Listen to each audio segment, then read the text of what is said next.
Então, quem ainda não pegou, pegue o material sobre a terminologia, e aí a gente vai começar a ver ele agora. Tem vários termos utilizados na genética que são um pouquinho complicados até a gente entender eles. Eu passei alguns para vocês, eu não passei todos os termos, tá? Eu passei apenas alguns aqui. Então, assim, o que a gente tem que começar a entender desses termos genéticos? A primeira coisa que eu trouxe aqui em ordem alfabética para vocês, e aí o que a gente tem aqui? Os alelos, tá? O que seriam esses alelos aqui?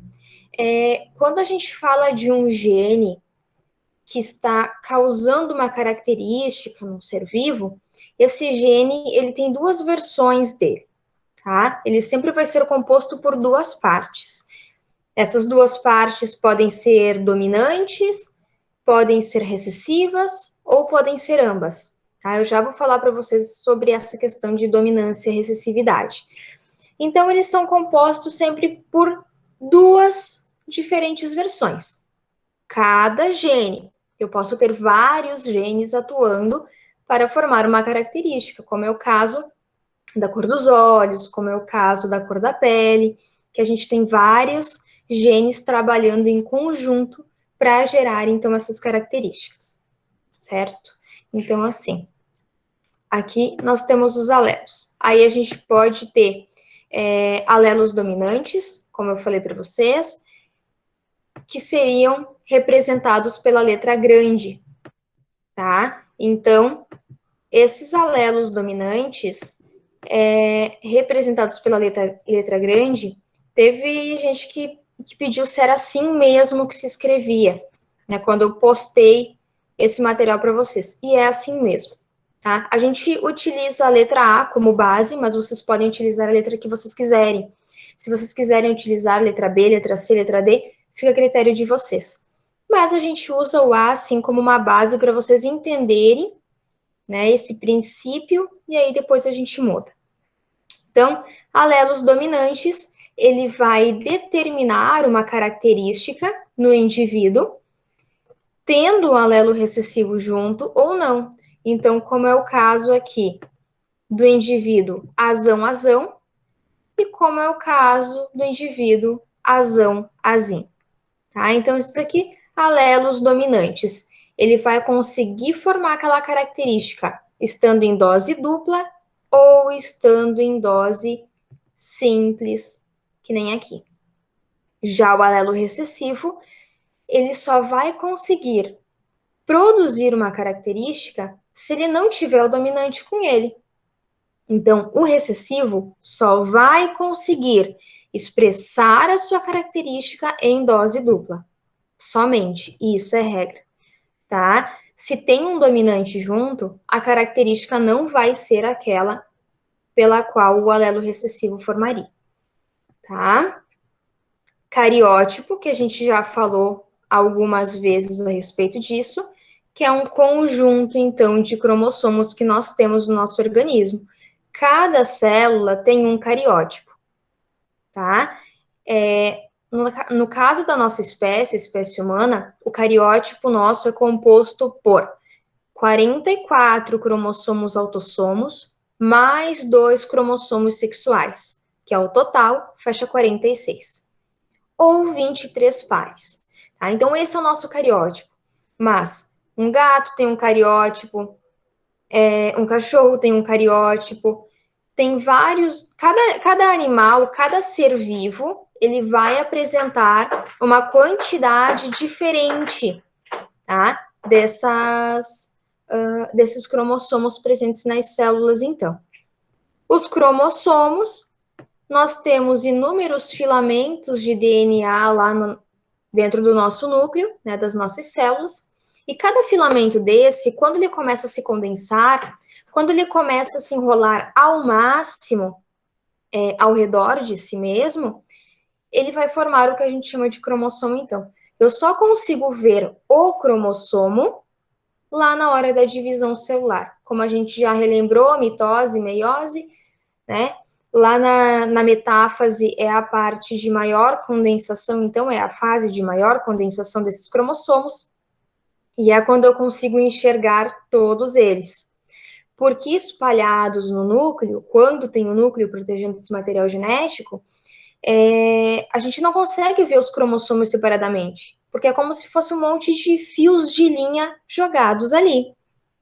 Esses fios, eles são longos, eles são bem longos, então eles precisam se condensar, se enrolar ao redor de si mesmo, muito bem para conseguir, então, formar os cromossomos que nós conhecemos. Cromossomos homólogos são os pares de cromossomos. Como assim os pares de cromossomos? Durante a fecundação, vem 23 cromossomos do pai, 23 cromossomos da mãe, para formar os 46 que nós temos nas nossas células. São esses pares, então vai vir um cromossomo do par 1 da mãe, um cromossomo 1 do pai, tá? Um cromossomo do par 2 da mãe, um cromossomo do par 2 do pai, para ir se juntando. Então, esses conjuntinhos de cromossomos, são essas duplas que a gente chama de cromossomos homólogos. Então, cada duplinha, cada parzinho de cromossomos são considerados cromossomos homólogos. Dominância.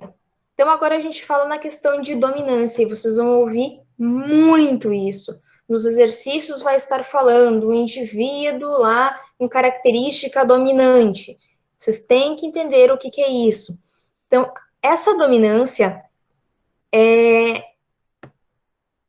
ela é uma característica, tá? Que um gene tem, que uma cópia do gene tem, de expressar aquela característica em específica em dose única ou em dose dupla, que nem a gente falou dos alelos dominantes, tá? Então, se eu tenho 2 alelos dominantes, esse meu gene aqui, ele está em dose dupla, né? Dominante aqui, ele vai conseguir produzir uma característica. Já esse outro está em dose única. Eu tenho apenas uma cópia do meu gene dominante, mas mesmo assim ele consegue produzir uma característica. Nós vamos ver que em alguns casos, tendo os 2 alelos dominantes ou tendo só um, produz a mesma característica, tá? É dominante, vai produzir aquela. Mas tem alguns outros casos que quando essa cópia aqui do gene, tá? É uma única cópia dominante e a outra é recessiva, eu consigo observar uma característica intermediária entre o extremo, que está aqui, e entre o mínimo, que seria o recessivo. Então, tem mudanças, são variações que acontecem dentro da genética. Isso tudo a gente vai vendo ao longo das aulas. Mas a dominância é a característica, então, daquele alelo, né, de produzir, então, uma determinada característica, uma determinada proteína, que vai gerar as nossas características, tanto se tiver em dose dupla, como se tiver em dose simples. A dominância incompleta, essa aqui seria a dominância completa, tá, gente? Quando eu tenho tanto 2 cópias dominantes do gene quanto uma só produzindo a mesma característica. Na dominância incompleta, é aquela situação que eu falei para vocês. O indivíduo que tem apenas uma cópia dominante, ele vai produzir uma característica intermediária. Então, por exemplo, eu tenho uma característica gerada por um azão-azão, que seria, então, 2 cópias dominantes do mesmo gene. Eu tenho uma característica específica caso as cópias sejam recessivas. Então, eu tenho aqui azinho-azinho. Então, esses dois aqui, eles vão formar uma característica diferente. E o heterozigoto, aquele que tem apenas uma cópia dominante desse gene, ele vai produzir uma característica intermediária. Então, vai depender muito do que a gente vai estar falando, do que a gente vai estar trabalhando. Em alguns casos, a gente vai ter a dominância completa, em outros, a gente vai ter essa dominância incompleta. Então, quando estiver falando em dominância incompleta, lembrem que o intermediário, ele produz uma característica diferente. Tem o extremo dos dois lados, o extremo máximo e o extremo mínimo, e aí no meio nós vamos ter, então, uma característica diferente desses extremos. Então, dominância incompleta. Recessividade, então, se refere àquele gene, então, que só vai se expressar obrigatoriamente estando em dose dupla. Então, se não tiver em dose dupla, esse gene aqui, ele não se expressa. Tá? Então, o recessivo é assim. O dominante não precisa. O dominante pode estar em dose dupla ou pode estar em dose simples. Mas o recessivo é obrigatório que ele esteja em dose dupla. Tá? Essa é a obrigatoriedade dele para ele conseguir se expressar. Epistasia. Essa epistasia, a gente tem vários genes trabalhando juntos. Tá? A gente tem genes, conjuntos de genes, 2, 3, 4, que trabalham juntos para formar uma mesma característica. Ou, por exemplo, se tem um gene presente, o outro vai deixar de ser expresso. Tá? Então, vamos supor que eu tenho 2 genes trabalhando, mas se um deles tiver uma cópia recessiva, essa cópia recessiva ela vai inibir a produção de uma característica X, que seria produzida pela cópia dominante, digamos assim. Então, a epistasia é quando os genes interagem, tá? E um tenta bloquear, ou, no caso, bloqueia a produção da característica do outro. A epistasia dominante é quando um alelo dominante vai impedir que outro gene seja expresso. E a epistasia recessiva é quando um alelo, então, é um gene recessivo, né, que dele vai ter que estar em dose dupla, quando o gene recessivo vai impedir, então, a formação de uma característica por um outro gene. Aí eu tenho aqui, só coloquei para vocês, porque tem algumas provas que cai isso, tá? Diferença do gene epistático para o hipostático. Então, o epistático é aquele que vai causar esse bloqueio da produção da característica, então ele vai inibir o outro gene de ser expresso, enquanto que o hipostático é aquele que sofre essa inibição. É aquele que vai ter a influência do outro. O que vocês precisam saber, e isso vocês não podem esquecer, tá? Fenótipo e genótipo. Isso aqui vocês não podem esquecer, tá? Porque eu vou cobrar de vocês sempre. O fenótipo é aquela característica visível, é aquilo que eu estou enxergando, tá? Claro, características internas não tem como eu enxergar assim, mas são aquelas características que o meu corpo apresenta. Por exemplo, cabelo liso, cabelo cacheado, cabelo encaracolado, cabelo preto, cabelo castanho, cabelo loiro, cabelo ruivo, pele clara, pele escura, olho azul, olho castanho. Essas características que o meu corpo apresenta, elas são definidas como fenótipo, tá? Só que esse fenótipo, ele é causado pelo genótipo, tá? O genótipo é aqueles genes que vão causar as minhas características, que vão produzir essas características. Então, por exemplo, o azinho, azinho, o azão, azinho, o azão, azão, tá? Esses genes fazem parte do meu genótipo. Então, o genótipo, conjunto de genes lá que vai produzir as características. O fenótipo, as características, elas são produzidas pelo genótipo, sim. Porém, aqui a gente tem um fator, que é o meio ambiente, que vai estar interferindo diretamente nesses genes. Por quê? Pensem assim,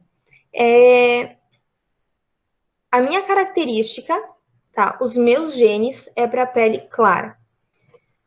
Mas eu moro num lugar com uma incidência de radiação muito alta, tá? Então, essa radiação solar, ela é muito intensa, por exemplo, no Nordeste, tá? No México, que seja, o sol é muito forte e a tendência é da minha pele ser mais escura.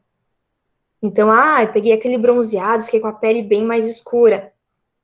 Então, o fenótipo que eu estou apresentando não é o que os meus genes dizem. É a interferência do ambiente com os meus genes que gerou o fenótipo, então, que eu tenho. Tá? Então, o fenótipo, às vezes, ele parece, nossa, mas aquela pessoa é ruiva. Não, ela pinta o cabelo. Tá? O gene dela é para um cabelo castanho, mas ela pinta o cabelo de vermelho. Então, olha só, os genes, mais a interferência do meio ambiente, né? O ambiente que está ali, então, coloquei aquela química, pronto, mudou.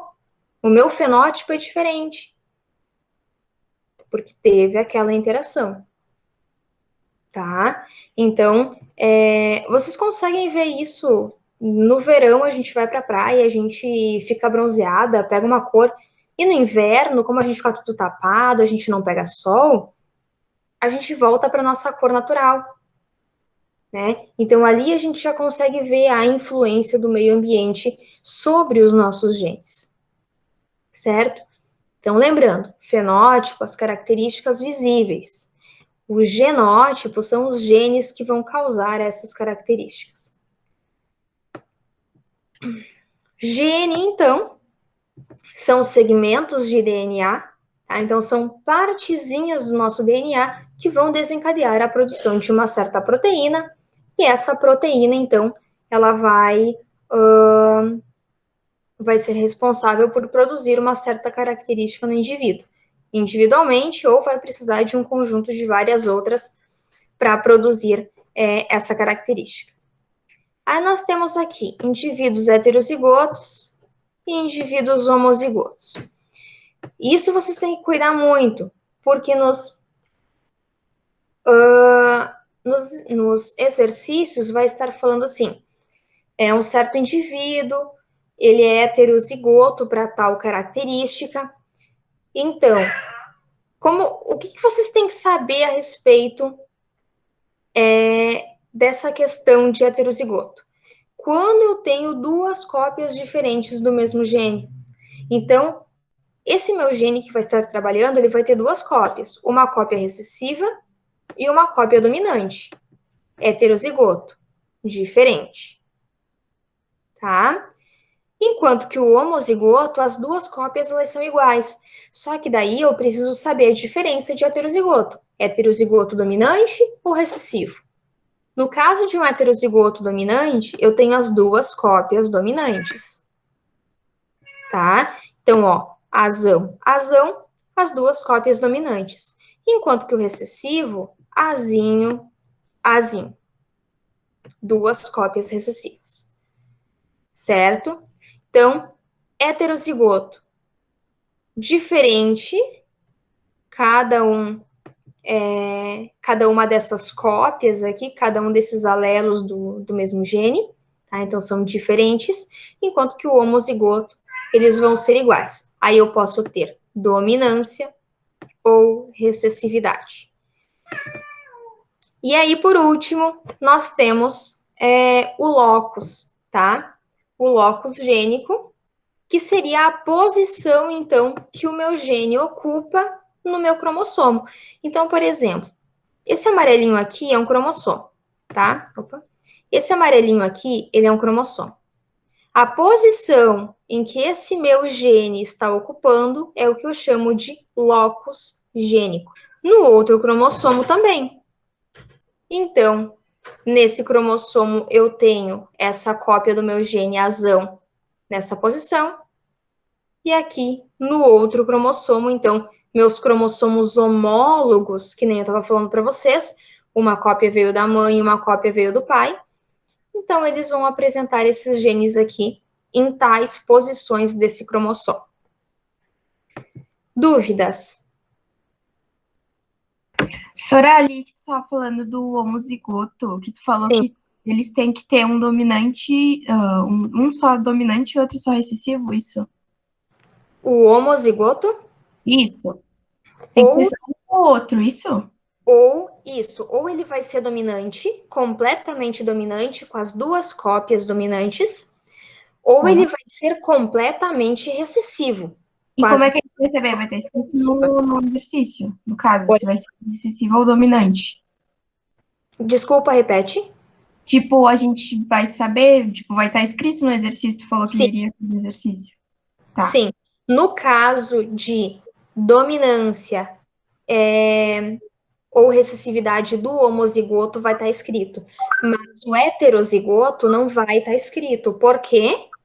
Porque um heterozigoto obrigatoriamente tem que ser um azão e um azinho. Ele tem que ser diferente as cópias, tá, tá? tá bom. Então, o heterozigoto não vai aparecer que ele é dominante. Isso vocês têm que saber, porque ele é o único diferente.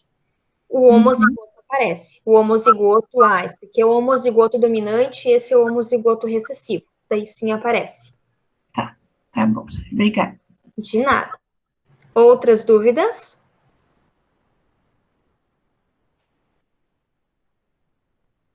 Tranquilo? Ninguém mais? Ok, vocês estão vendo esse outro arquivo? Sim. Tô vendo, Soro. Beleza. A questão da genética, tá? Ela começou a ser observada, não a questão da genética em si, mas por que que o indivíduo, por exemplo, nasce sem uma característica dos pais? Por que que o outro tem as características, né? O irmão tem as características e o outro irmão não tem as características dos pais. Isso começou a ser observado há muito tempo, tá? Mas quem parou, quem tentou entender essa questão de por que que o indivíduo é parecido com os pais, por que que o outro não é, foi Mendel, tá? Então, Mendel, ele é considerado o pai da genética porque foi ele que fez os experimentos todos para chegar numa resposta, então, do porquê, né? Por que que um tem tais características e o outro não? Então, Mendel, lá em 1864, foi o responsável, então, pelos estudos, né, da hereditariedade. Então, ele começou a trabalhar num mosteiro, então ele era um monge, e aí lá ele começou a trabalhar na parte da horta, e aí ele começou a fazer os experimentos dele ali, tá? Então ele trabalhou com ervilhas, os estudos dele foram baseadas em pés, tá? Em pés de ervilha. Por quê?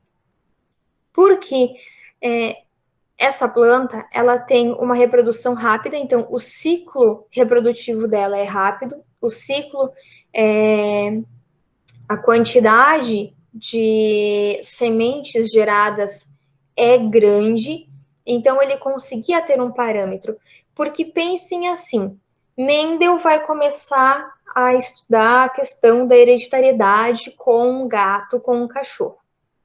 Quantos anos leva, quanto tempo leva para um gato, para um cachorro chegar na fase reprodutiva, ter os filhotes, né? E vai ter o quê? Na melhor das hipóteses ali, vai ter uns 5 filhotinhos, né? Eles vão ter que chegar na fase adulta também para poder se reproduzir. Depois, os filhotes desses indivíduos vão ter que chegar na fase adulta de novo para se reproduzir, demora muito tempo, e a quantidade de indivíduos que aquela espécie vai ter vai ser muito pouca, tá? Vai ser muito pouquinho. Então, para ele não valia a pena. Então, ele pegou uma planta, ciclo reprodutivo rápido e gerava muitos descendentes. Né? Gerava muitas sementes ali que ele conseguia ver as características e estudar a respeito daquilo ali. Então, por isso, dá a opção dele de trabalhar com isso. Já contei para vocês, né, da historinha, quando a gente começou a trabalhar a questão da evolução. Contei a historinha lá, né, que Mendel enviou seus trabalhos para Darwin e Darwin não leu. E por isso que eles se desencontraram, porque se na época os dois tivessem tido contato, digamos assim, Darwin tivesse lido as ideias, os trabalhos de Mendel, talvez essa questão de evolução, de genética, de características, estaria num patamar muito maior do que está hoje, né? Estamos nessa nossa fase de agora, porque demorou muitos anos até que fosse reconhecido que a genética estava, né, influenciando na questão da evolução. Então, o que teria acontecido, né, se os dois tivessem mantido um contato, tivessem trocado experiências naquela época? Mas Mendel, então, trabalhou, né, com essas ervilhas, e ele pegou, então, plantas com tais características lá, e ele isolou elas e deixou elas se reproduzindo, então, por um certo tempo. Quando que Mendel foi utilizar essas plantas para o seu trabalho propriamente dito? Tá? Quando que ele pegou e falou assim, agora eu vou começar com o meu trabalho? Quando ele tinha, de um lado, tá, pés de ervilhas, aonde davam apenas um tipo de ervilha, já por um longo tempo, e do outro lado a mesma coisa. Tinha o pé de ervilha lá, que dava o mesmo tipo de ervilha, claro, diferente, né, dos dois, mas dava somente um tipo de ervilha lá por um longo tempo. Aí ele chamou essas gerações de puras. Então ele pegou um pé de ervilha que dava somente ervilha amarela e um que dava somente ervilha verde. Foi isso que ele selecionou, né, para iniciar os trabalhos. Só que posteriormente ele começou a observar outras características, né? Então, a forma da semente, se era lisa ou rugosa, mais enrugadinha, se era amarela ou se era verde. A flor, né, que dava no pé da ervilha, era púrpura ou era branca? A forma da vagem. Por um acaso vocês já viram vagem de ervilha? É só uma pergunta, porque às vezes o pessoal nunca viu na vida. Vocês conhecem vagem de ervilha? Eu não, Sara.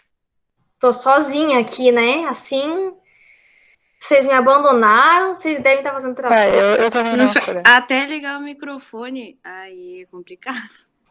Então, assim, as vagens de ervilhas, elas podem ser de dois tipos, tá? Elas podem ser mais enrugadinhas, assim, também chamada de constrita, ela é bem fechadinha, ou ela pode ser lisa, que também é chamada de inflada. Então, inflada, quando ela é como se fosse um balãozinho cheio, e a rugosa como se fosse um balãozinho murcho, tá? Então, ele avaliou a forma dessas vagens, a cor dessas vagens, então se era verde ou se era amarela. No caso, não significava que uma vagem amarela desse somente ervilha amarela, podia dar ervilha verde também, né? Então, tudo isso ele foi analisando. A posição da flor. Então, essa flor, ela é localizada mais no meio dessa planta, no pé da ervilha, mais para o meio, ou na região terminal dos galhos? Então, axial ou terminal? A altura do pé é um pé alto de ervilha ou um pé baixo? Depois de um estudo já a respeito desse tipo de planta aqui, ele chegou às conclusões que essas características aqui eram dominantes, essas aqui eram recessivas. Essas eram dominantes e essas eram recessivas. Mas para ele chegar a essa conclusão demorou, tá? Não foi assim, vou olhar, tá, vou dizer que essa aqui é a dominante. Não, tá? Não foi assim. Ele demorou um tempo para conseguir observar aquelas características, para daí poder dizer é dominante, é recessivo. E deixando claro já que geralmente quando eu começo a explicar a questão de dominância ou recessividade, tem muita gente que confunde algumas coisas. Por exemplo, não significa que uma característica, por ser dominante, ou seja, ela é expressa pelo meu gene em dose única ou dose dupla, ela tem essa vantagem, né, de ter duas maneiras de ser expressa, não significa que ela é a característica mais abundante, aquela característica que mais vai ocorrer numa população. Não, às vezes as características que nós temos são recessivas e a dominante é uma variação que a gente quase não vê, tá? Então, vamos fazer uma brincadeirinha antes, tá? Deixa eu vir aqui, vamos fazer uma brincadeira. Eu quero que vocês peguem na orelha de vocês e sintam se ela é grudadinha, tá? Então, se a orelha é mais grudadinha ou se ela é mais soltinha. Ó, a minha ela é bem soltinha. O lóbulo da orelha, ele é solto. Como que é a orelha de vocês? O meu é solto, Sora. É, o meu também é soltinho. Então, tem dois soltos. O meu é solto também. Não é preso, não preso. É, enfim, mais grudado. Tá, cuidado. Tá, Rafael é solto. Os outros. O lobo é essa parte de baixo? É, aqui onde a gente coloca o brinco. Ah, tá, é solto. Solto. Os Não, outros. não é grudado, mentira, é grudado. Ah, meu Deus. Eu viajei, desculpa. E os outros? O meu é grudadinho. O meu já é mais soltinho, Sora. Solto, grudado. Então, olha só, se a gente for pegar dessas respostas que eu recebi, a maioria o lóbulo é solto, tá? Essa questão do lóbulo solto é uma característica dominante, tá? Então, assim, ter o lóbulo solto, quem tem uma característica dominante. Quem tem o lóbulo grudadinho é uma característica recessiva. Então tá, então eu acabei vendo aqui que se eu tenho, então, uma turma, a maioria tem o lóbulo solto, então a característica dominante aqui está realmente dominando. Mas, me digam, vocês, quantos dedos vocês têm nas mãos? Em uma ou nas duas? Em cada mão? Ah, 5 então. Todo mundo tem 5? Não tem ninguém aí que tem um dedinho a mais? Que eu não tenha visto ainda? Vocês acham que... Tá, então vamos pensar assim. Nós estamos em 25 pessoas aqui na sala. 25 pessoas com 5 dedos nas mãos. O que vocês diriam dessa característica? Dominante ou recessiva? Dominante. Por quê? Tá dominando, todo mundo tem. Porque tá em todo mundo, né, Sora? Porque tá em todo mundo. Tá. Geralmente é essa a resposta que eu recebo. Tá? Por que vocês acham que é dominante? Ah, porque todo mundo tem. Essa característica é uma característica recessiva. Ter 5 dedos significa que você é recessivo para essa característica.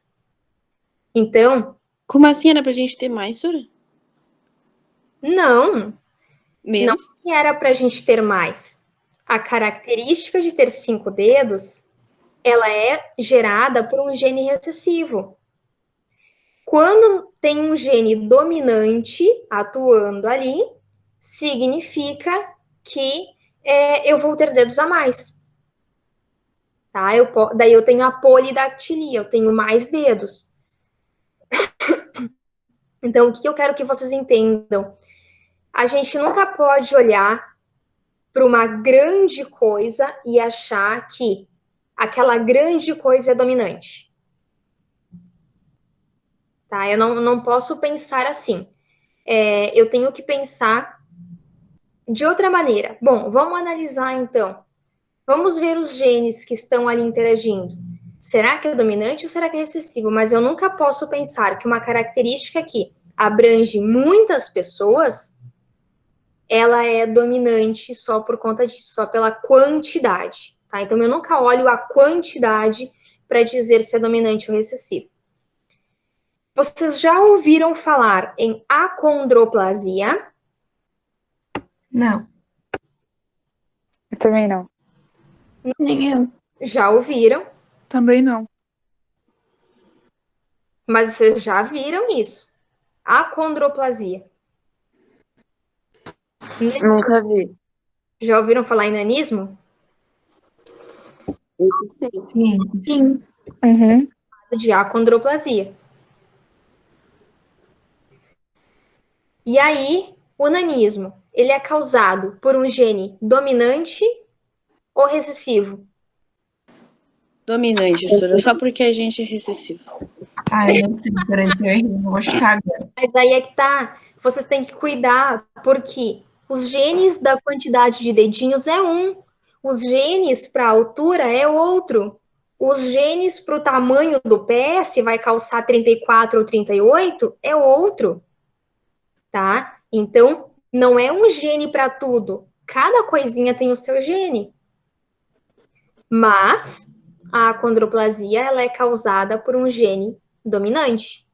Então, quem tem nanismo, tá? Quem tem nanismo apresenta esses genes dominantes.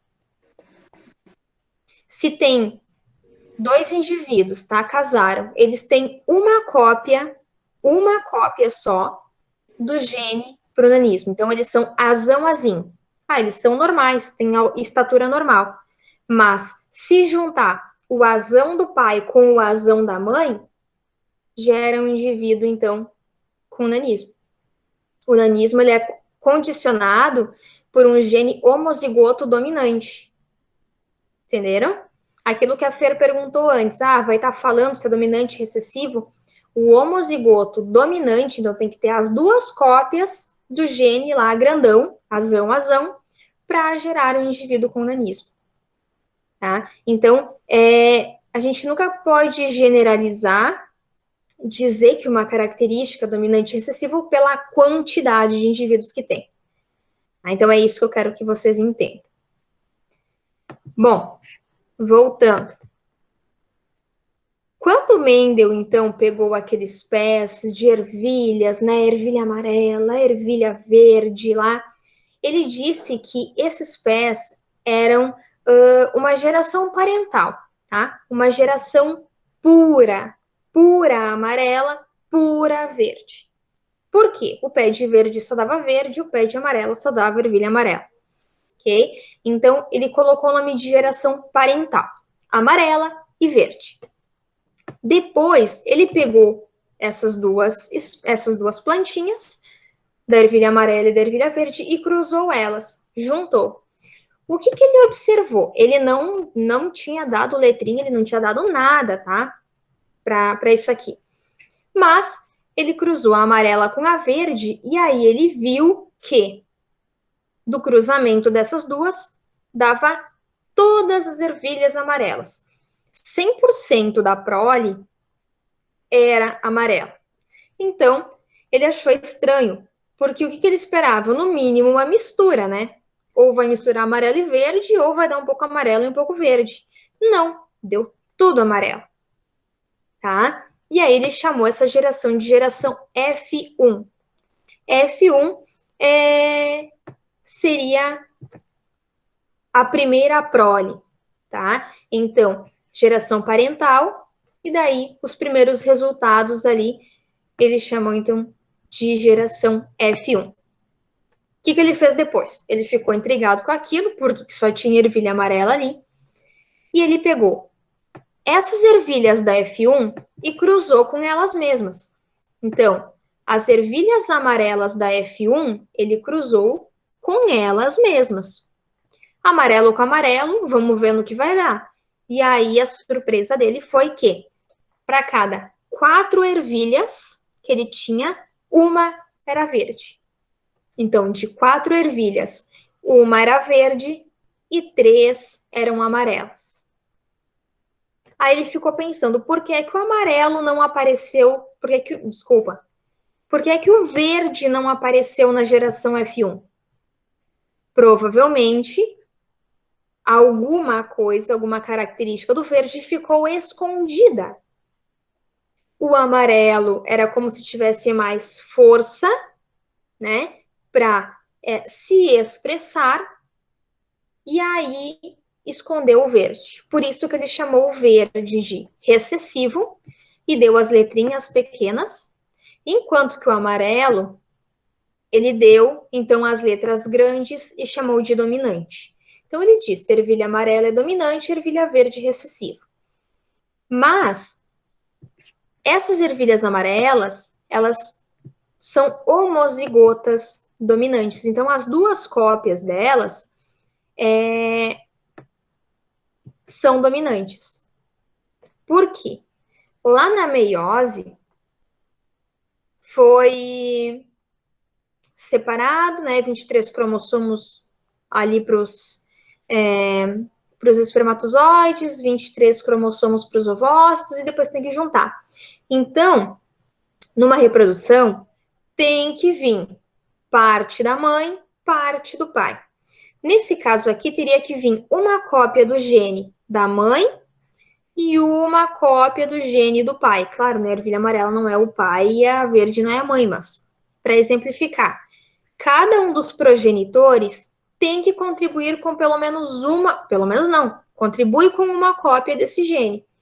Então, veio um recessivo aqui da ervilha verde, veio para cá, enquanto que aqui veio um dominante da ervilha amarela para cá. Por isso que apareceu só amarelo. Lembra quando eu falei para vocês da dominância completa? Que o gene em dose dupla ou em dose simples já tinha a capacidade de gerar uma característica? Tá aqui. Esse gene para a cor da ervilha, bastando uma cópia dele, já é o suficiente para produzir a cor amarela. Por isso que aqui deu 100% ervilhas amarelas. Porque esse pé era homozigoto dominante. E esse pé era homozigoto recessivo.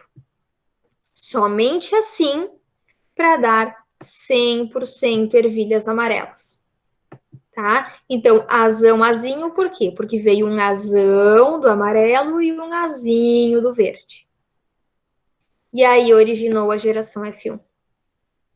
Então, para aparecer o verde aqui na geração F2, ele cruzou a F1, azão, azinho, com a F1 mesma, azão, azinho. Então, esses dois indivíduos aqui, na hora do cruzamento, vai vir... as combinações aqui são ao acaso, tá? Elas são aleatórias. Vai depender das cópias do gene que nós temos.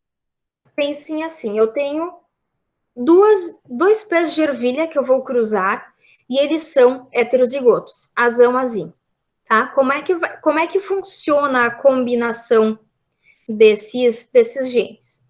A gente tem esse jogo da velha aqui, tá? Isso aqui a gente utiliza para conseguir colocar os genes ali e ver quais combinações são possíveis. Preciso disso? Não, não precisa. Tem outras maneiras de eu ver essas combinações, mas assim, visualmente é mais fácil de entender, tá? Então, por exemplo, eu tenho dois pés de ervilha azão azinho. O que eu vou fazer? Esse quadrante primeiro aqui, ele sempre vai ficar sem nada, tá? Sem nada, eu não vou ter nada ali. Eu vou ignorar ele completamente. Eu vou utilizar esses dois aqui de cima para separar, então, as cópias do gene. Então, por exemplo, assim, eu tinha um pé de ervilha azão azinho. Eu vou pegar e eu vou colocar um azão aqui e eu vou separar ele da outra cópia do gene, que é o azinho. Estão vendo que eu separei aqui? Eu tinha ervilha amarela com ervilha amarela. Azão azinho, cruzando com azão azinho. Eu peguei um deles e eu separei essas duas cópias. Separei aqui, ó. A outra, eu vou separar desse lado aqui. Azão, azinho. Separei aqui. Então, tem desse lado aqui um pé de ervilha com os genes separados, a cópia dos genes separados. Aqui em cima eu tenho outro pé de ervilha também com essas cópias separadas. Elas nunca podem ficar juntas, nunca podem ficar assim, ó, azão azinho. Não, tá errado. Não dá certo. Elas devem estar separadas. Então eu tenho aqui separadinhas. Agora, nesse quadrante aqui, tá? Então o quadro de Punnett, que é um nome correto para esse xadrez mendeliano aqui, o quadro de Punnett, ele vai mostrar como é que esses genes eles vão se combinar. Esse azão, ele vai vir para esse quadrante aqui. E ele vai se combinar com esse azão dessa linha. Então, esse azão está nessa coluna, esse azão está nessa linha. Vocês viram que eu consegui unir esses dois no mesmo quadrante? É o quadrante que eles se encontram. Enquanto que esse azão está nessa linha e esse azinho está nessa coluna. Tá? Então, olha só, eu juntei esse azão com esse azinho nesse quadrante aqui. É o ponto de encontro dos dois. Esse azão está nessa coluna. Esse azinho está nessa linha aqui. Se encontraram aqui. Azão com azinho. Se encontraram aqui. E o azinho dessa linha se encontra com o azinho dessa coluna aqui. E aí um detalhe. Vocês viram que eu sempre comecei pelo azão.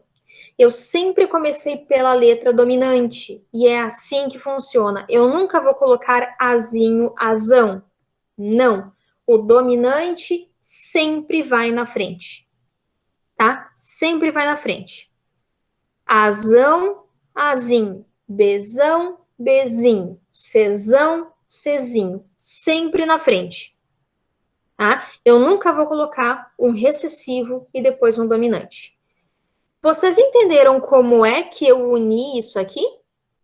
Sim. Sim. Sim. Tá. Lembram que vocês podem pegar o material ali de vocês que vocês estão usando. Ali no material diz assim: a letra dominante forma qual cor de ervilha? Amarela? A amarela. Então, a letra dominante forma a cor amarela. E a recessiva? Verde. A verde. Para formar o amarelo, tem que ter os dois dominantes ou pode ter um só? Pode ter um só. Pode ter um só.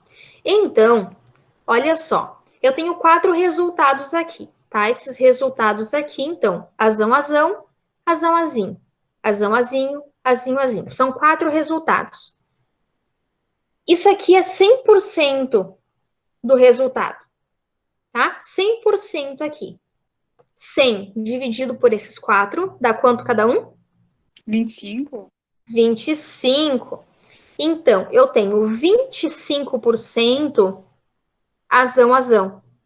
São ervilhas amarelas, mas o genótipo é azão. Tá? 25% azinho. 25% azinho. E 25% azinho. Agora, tem algum resultado igual ao outro nessa tabela? O azão e o azinho. Isso. Esse é igual o genótipo desse aqui. Então, eu posso somar os dois. 25 mais 25? 50. Nossa, gente, 50. Então, eu tenho 50% do genótipo azinho. Enquanto que eu tenho 25 azão e 25 azinho. Tá? 3 resultados dominantes que originaram ervilha amarela, porque independente se tem as duas cópias do dominante ou uma só, vai formar a cor amarela, e apenas um resultado recessivo. Tá? Somente um resultado aqui recessivo que vai originar a cor verde. 75% ervilhas amarelas, porque 25, 75. Isso aqui é o fenótipo.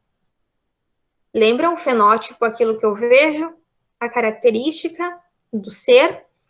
Então, 75% amarelo, 25% verde. Fenótipo. Genótipo, 25 azão, 50 azinho, 25 azinho. Tá? Então, a proporção, toda vez que eu vou cruzar dois indivíduos heterozigotos, que são indivíduos diferentes, eu sempre vou ter essa proporção, 3:1.